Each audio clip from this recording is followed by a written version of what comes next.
कागज पर तो संघर्ष विराम यानी सीज फायर हो गया है, पर यह चलेगा कितने दिन?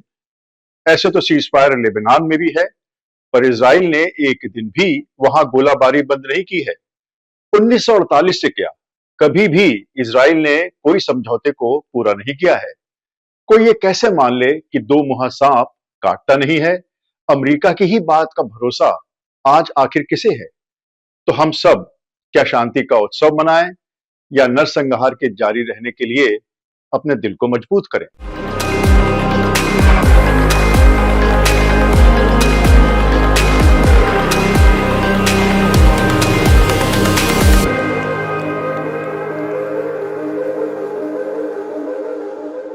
वाइज हेड्स के इस नए शो में आपका स्वागत है। मैं हमेशा की तरह आपका होस्ट आशीष शुक्ला आपके सामने हाजिर हूं।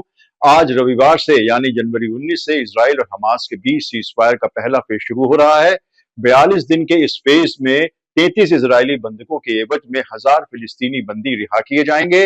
मानवीय मदद से भरे ट्रक भी फिलिस्तीनियों के पास पहुंच पाएंगे।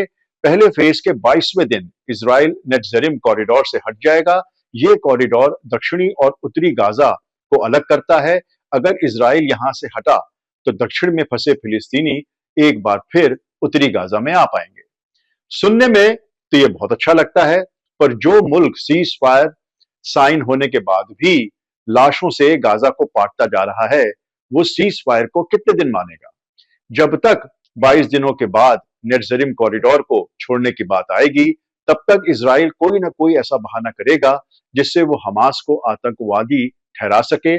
और फिर तो पहला फेज पूरे होने की बात छोड़िए, ना तो बात दूसरे फेज पे आएगी और गाजा से इजराइल को बाहर देखने का ख्वाब ख्वाब ही रह जाएगा। आखिर इजराइल का रिकॉर्ड तो यही कहता है ना। चलिए, तो पहले इसी रिकॉर्ड की तरफ निगाह दौड़ा लेते हैं। 1979 में इजिप्ट के अनवर सादात और इजराइल के प्रधानमंत्री मुनाहम बेगिन के बीच फिलिस्तीनियों को लेकर समझौता हुआ था। उसे कैंप डेविड के समझौते के नाम से दुनिया जानती है। मजे की बात यह है कि फिलिस्तीनियों के समझौते में फिलिस्तीनी प्रतिनिधि यानी पीएलओ ही नहीं था। उस समय इजराइल ने यह गारंटी दी थी कि 5 साल के अंदर फिलिस्तीनियों को वेस्ट बैंक और गाजा उनको खुद चलाने के लिए दे दिए जाएंगे। जो भी इजरायली सेटलर्स वेस्ट बैंक में सेटल हो गए हैं, वो वहां से खाली करवा दिए जाएंगे। पर क्या ऐसा कुछ हुआ? 1993 में ओस्लो अकॉर्ड्स हुए थे। इसमें पीएलओ ने इजराइल का अस्तित्व मान लिया था। इजराइल ने भी यह माना था कि पीएलओ ही फिलिस्तीनियों का प्रतिनिधि है। इजराइल ने कहा था कि हम अपनी सेना 5 साल में हटा लेंगे, पर ऐसा कुछ भी नहीं हुआ। माना यह गया था कि जो 2.5 लाख इजरायली वेस्ट बैंक में सेटल हो गए हैं, वो वहां से हटाए जाएंगे। आज उनकी संख्या बढ़कर 7 लाख हो गई है। 2004 से लेके 2008 तक 5 और समझौते हुए थे। बात वही ढाक के 3 पात की रही, लेकिन 2008 के समझौतों में भी इजिप्ट ने आज की तरह ही सुलह करवाई थी। उस समझौते को इजराइल ने वही हथकंडा अपनाया था जो वो हमेशा से अपनाता आया है। उन्होंने बॉर्डर पार करके 6 हमास के जवानों को मार गिराया था। हमास ने गुस्से में आकर कुछ बम वगैरह फोड़े। इजराइल तो बस यही चाहता था। उन्होंने कहना शुरू कर दिया कि हमास तो किसी भी समझौते के लिए मानता ही नहीं है, रुकता ही नहीं है। हम पर बेबाक आक्रमण किए जा रहा है। हमें अपनी सुरक्षा के लिए कदम उठाने का अधिकार है। उसके बाद अगले 22 दिनों में इजराइल ने इतने बम गिराए कि उनको गिनना ही मुश्किल हो गया। कहा जाता है कि गाजा जैसी छोटी जगह पर 1000 टन से भी ज्यादा बम गिराए गए। 1385 लोग मरे। 762 उसमें आम फिलिस्तीनी नागरिक थे। 300 निर्दोष बच्चे थे। बाद में खुद इजराइल के अखबारों में यह खबर आई कि इजराइल ये पूरा प्लान पिछले 6 महीनों से बना रहा था। 4 साल बाद यानी 2012 में यही कहानी फिर दोहराई गई। फिर 2014 में 2251 फिलिस्तीनी मार गिराए गए। 2018 में फिलिस्तीनी सिर्फ शांति से प्रदर्शन कर रहे थे। इजराइल ने 266 फिलिस्तीनी मार गिराए। 30,000 चोटिल हो गए। 2021 में फिलिस्तीनी अल अक्सा मस्जिद में नमाज पढ़ रहे थे। इस बार 156 शहीद हुए। 2023 की अप्रैल में भी यही कहानी दोहराई गई। उसके बाद अक्टूबर 7 को क्या हुआ ये हम सब जानते हैं। हमास ने 1200 इजरायली मारे, कुल 251 बंदी बनाए। मांग थी कि हमारे हजारों फिलिस्तीनियों को जो तुम्हारी जेल में बंद हैं, उन्हें रिहा कर दो, तभी हम इन बंधकों को छोड़ेंगे। जवाब में पिछले 15 महीनों से इजराइल कत्लेआम करता आ रहा है। फिर भी इस बार उम्मीद है और उम्मीद की सबसे बड़ी वजह यह है कि पिछले 15 महीनों में इजराइल की तमाम कोशिशों के बावजूद हमास अपने पैरों पर अभी भी खड़ा हुआ है। उधर इजरायली सेना बेहद थक चुकी है। फिर पहले हिजबुल्ला और हौतीस भी इतने सशक्त नहीं थे जो इस बार हो गए हैं। उधर ईरान भी अब एक बेहद नए और एक बेहद हथियारों से लैस मुल्क माना जाता है। उसके पीछे रूस और चाइना खड़े हैं। पहले ये बात नहीं थी। 1970 से पहले तो चाइना की कोई बिसात ही नहीं थी, पर आज 54 सालों के बाद कहानी बेहद फर्क है। अब तो रूस और ईरान के बीच में जनवरी 17 को यानी 2 दिन पहले ही एक सुरक्षा का समझौता भी हो चुका है।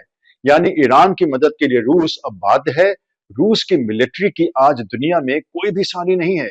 दूसरे अब टर्की से भी इजराइल के सामने फ्रंट खुल चुका है। इन सारे सब रायतों को नपेटना, जो इन सारे रायतों को नेतन्याहू ने फैलाया है, उसको समेटना अब रायत अमेरिका के भी बस की बात नहीं है। और अगर अमेरिका ने हाथ खड़े कर दिए तो उसके बगैर इजराइल की कोई बिसात नहीं है। पर क्या वाकई अमेरिका ने हाथ खड़े कर दिए हैं, या एक बार फिर अमेरिका और इजराइल दुनिया को मिलके बेवकूफ बना रहे हैं, दिखा कुछ और रहे हैं और करेंगे कुछ और? शक की दो वजह है। पहली वजह यह कि डोनाल्ड ट्रंप ने सीज फायर की डील जरूर कराई है, पर वो उसका क्रेडिट ले नहीं रहे हैं। यानी कल अगर उनको अपनी बात से पलटना पड़े तो वो कह देंगे कि भाई मैंने तो डील करा ही नहीं थी। पर ट्रंप अपनी बात से क्या मुकरेंगे? वो इसलिए कि इजराइल का काम ही मिडिल ईस्ट में अराजकता और हिंसा फैलाना है, और ये काम उनको अमेरिका ने ही दिया है। इसलिए अमेरिका उसे इस्तेमाल करती आई है। अगर इजराइल हट जाए तो मिडिल ईस्ट में शांति हो जाएगी और शांति से अरब मुल्क एक हो सकते हैं। अभी तो गल्फ की मोनार्कीज की वजह से शिया सुन्नी विवाद बना रहता है। एक बार ये सुलबटे गई तो अरब की जनता तो वाकई आपस में मिलकर रहना चाहती है। उनके आंखों के आगे एक ही मसला है, वो है फिलिस्तीन की आजादी, और उसने इनको इन सबको जोड़ के रखा हुआ है। इजराइल गया तो ये सारे के सारे मुल्क विकास की ओर बढ़ जाएंगे और ब्रिक्स का पाला और भी मजबूत हो जाएगा। दुनिया का जो सबसे महत्वपूर्ण व्यापार का समुद्री रास्ता है वो अमेरिका के प्रभुत्व से हट जाएगा। मिडिल ईस्ट के तेल पर भी अमेरिका का नियंत्रण एक तरह से खत्म हो जाएगा। आप कहेंगे कि ये सब तो ठीक है, पर आखिर आगे होगा क्या? मेरी सोच ये है कि अगर ये सीज फायर चली तो उसका श्रेय डोनाल्ड ट्रंप को ही जाएगा। अमेरिका के हटते ही इजराइल लाइन पर आ जाएगा। पर अगर ट्रंप नहीं हटे और एक बार फिर अमेरिका ने इजराइल को खुली छूट दे दी तो फिर क्या होगा? इसमें मेरा कहना है कि ट्रंप ने एक तरह से इजराइल को इस बार बचा लिया। इस बार इजराइल के दुश्मन काबू में आ नहीं रहे थे। इनको अमेरिका भी दबा नहीं पा रहा था। और अगर इजराइल बच गया तो आगे देखेंगे ना कि क्या होगा, क्या किया जाए। फिलहाल तो मामला शांत हो गया है। हम उकसाएंगे नहीं तो ईरान और बाकी के दुश्मन भी हमसे झगड़ा नहीं करेंगे। ट्रंप की सोच ये होगी कि तब तक मैं यूक्रेन का मसला सुलटा लूंगा, चाइना से निपटने की तैयारी कर लूंगा, फिर एक बार गाजा की तरफ रुक करूंगा। तब तक टर्की से भी निपटने की कोई ना कोई कड़ी निकल ही आएगी। डोनाल्ड ट्रंप के बारे में एक बात तो अब समझ में आ चुकी है। वो अपने दोस्त मुल्कों को भी दोस्त नहीं बल्कि नौकर की तरह समझते हैं।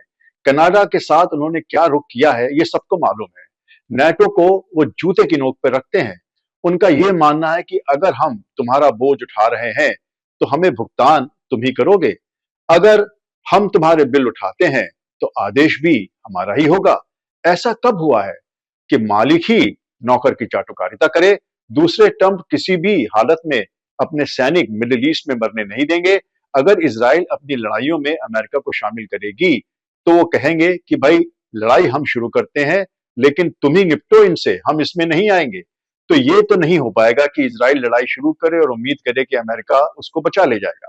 खासकर आज के हालात ये हैं कि अमेरिका बाहर जाकर लड़ाई जीत नहीं पा रहा है। आखिर में उसे मुंह की ही खानी पड़ती है। यही यूक्रेन में हो रहा है, यही अफगानिस्तान में और यही इराक में। ट्रंप ऐसा पंगा क्यों लेंगे जहां उनको और अमेरिका के मुंह पर कालिक पुते और अमेरिका की शक्ति की जो भी बची खुची साख है वो भी खत्म हो जाए। फिर भी सीजफायर को ये मत मान लीजिए कि इससे अमेरिका और इजराइल के दिल में फिलिस्तीनियों के लिए ममता भर आई है। एक तरह से इजराइल और अमेरिका एक बार फिर अपनी सांस वापस लेने का प्रयास कर रहे हैं। फिलिस्तीनियों से उन्हें कोई हमदर्दी नहीं हो गई है। जैसे ही मौका मिलेगा, सांप एक बार फिर काटने के लिए आ जाएगा। देखना यह होगा कि क्या इजराइल के दुश्मन और रूस और चाइना भी यही सोचते हैं, या उन्हें मालूम है कि इस बार खेल उनके हिसाब से ही चलेगा। ये नहीं होगा कि आज तुम लड़ाई चाहते हो तो हम लड़ेंगे और कल तुम शांति के लड्डू लेकर आओगे और हम उसे खाकर तुमसे गले मिल जाएंगे। आखिर दसियों हजारों फिलिस्तीनियों की मौतों का भी तो हिसाब लेना है, उनकी आत्मा को भी तो शांति देनी है। और अगर हमें गाजा नहीं मिला तो इस सीजफायर का मतलब ही क्या हुआ? 100 बातों की एक बात यह है कि ऊंट किस करवट बैठेगा, ये इस सीजफायर के पहले फेज के 22वें दिन ही पता चल जाएगा। अगर जनवरी 19 में आप 22 दिन जोड़ लें तो तारीख आती है 10 फरवरी। अगर इस दिन इजराइल ने नेट्ज़रिम कॉरिडोर से हटना शुरू नहीं किया तो हम कह सकेंगे कि अब बात लौट के वहीं पे आ गई है। और अगर इजराइल ने नेट्ज़रिम कॉरिडोर से हटना शुरू कर दिया तो हम कहेंगे कि आखिर ऊंट पहाड़ के नीचे आ ही गया। नहीं तो अपने कुछ दिनों या घंटों में ही ये बात हम सबको साफ हो जाएगी कि फिलिस्तीनियों को क्या अंगूठे के अलावा कुछ और भी मिला है। इजराइल को अपने बंधकों की पहली किश्त मिल जाएगी, इजरायली जनता भी खुश हो जाएगी और फिर इजराइल वो शुरू कर सकता नरसंहार जो अब तक वो करता आया है। तो ये था आज का 22 हर्ट्ज का शो। उम्मीद है कि आपको पसंद आया होगा। कृपया लाइक और सब्सक्रिप्शन का बटन दबा दें। इसी के साथ मैं आपका होस्ट आशीष शुक्ला आपसे विदा लेता हूं। Goodbye and good luck.